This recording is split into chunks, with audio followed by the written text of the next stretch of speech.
melaporkan, Kamis, 10/12, kejadian bermula ketika Vasily yang dalam keadaan mabuk menggoda seorang wanita yang sedang menunggang kuda di pusat kota sekitar tengah malam. Setelah diacuhkan, polisi St. Petersburg menuturkan, Vasily justru mencoba mencium kuda yang ditunggangi si wanita. Sebelumnya sang wanita telah memperingatkannya bahwa kuda itu mungkin akan menggigitnya. Benar saja, si kuda pun menggigit hidung Vasily dan ia harus dirawat di rumah sakit. Polisi mengatakan dengan nada bercanda bahwa orang itu bebas dengan mudah. Jika dia menghampiri kuda dari belakang, dia akan mendapat cedera yang lebih parah daripada sekadar cacat estetika, tulis media Fontangka.ru. Sebuah foto yang diposting oleh saluran Telegram Baza menampilkan seorang pria yang diidentifikasi sebagai Vasily dengan hidung yang diamputasi ditutupi kain kasa.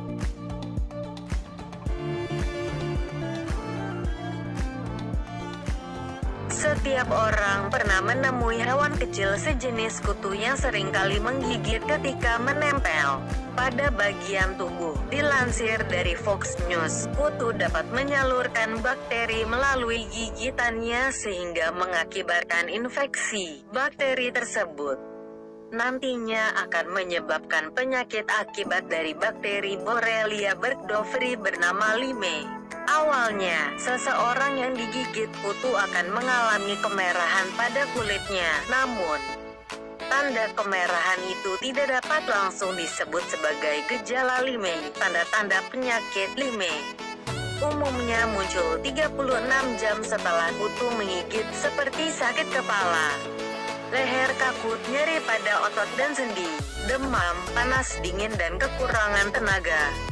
Hal itu dapat berlanjut dengan penularan infeksi pada saraf, kulit dan jantung. Meski demikian, tidak semua orang yang terkena gigitan kutu akan mengalami penyakit Lyme. Lalu, bagaimana? Berikut langkah yang bisa diambil ketika digigit kutu. Lihat juga beragam inovasi untuk menghindari gigitan nyamuk. 1.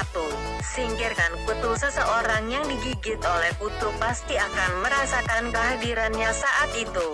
Juga dengan menggunakan pinset, seseorang dapat mengambil kutu itu sedekat mungkin dengan tempat ia menempel pada kulit. Caranya, dengan menarik ke atas sekuat mungkin ditambah dengan tekanan.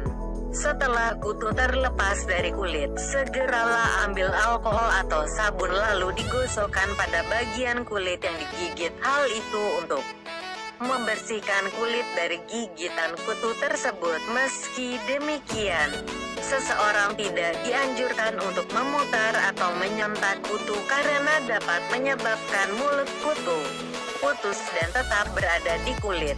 2. Periksa sekujur tubuh. Kehadiran kutu mungkin tidak terlihat di bagian tubuh seseorang. Jika ditemukan satu tanda centang pada kulit menandakan seseorang memiliki lebih banyak potensi telah digigit kutu.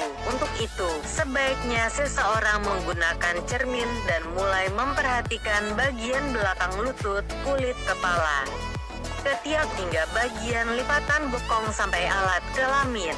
Lihat juga semut bernavigasi berdasar matahari dan ingatan. 3.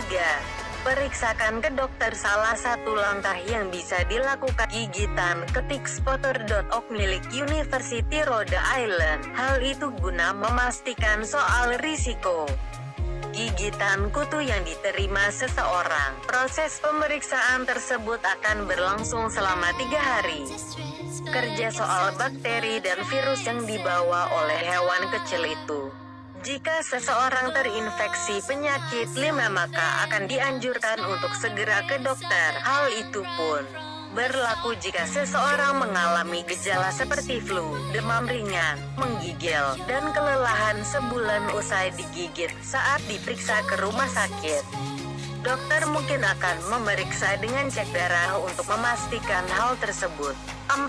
Apa yang dilakukan jika terserang Lyme? Kebanyakan orang yang terkena penyakit Lyme sembuh dengan antibiotik. Meski demikian, Hampir 20% pasien memilih untuk tidak memeriksakan gejala penyakit limai dan membiarkan nyeri pada otot dan sendi. Hal tersebut biasanya berlangsung selama 6 bulan. Kondisi tersebut biasa disebut dengan Lyme post-treatment (PTLDS). Jika hal itu terjadi, seseorang harus meminta resep dokter untuk proses penyembuhan.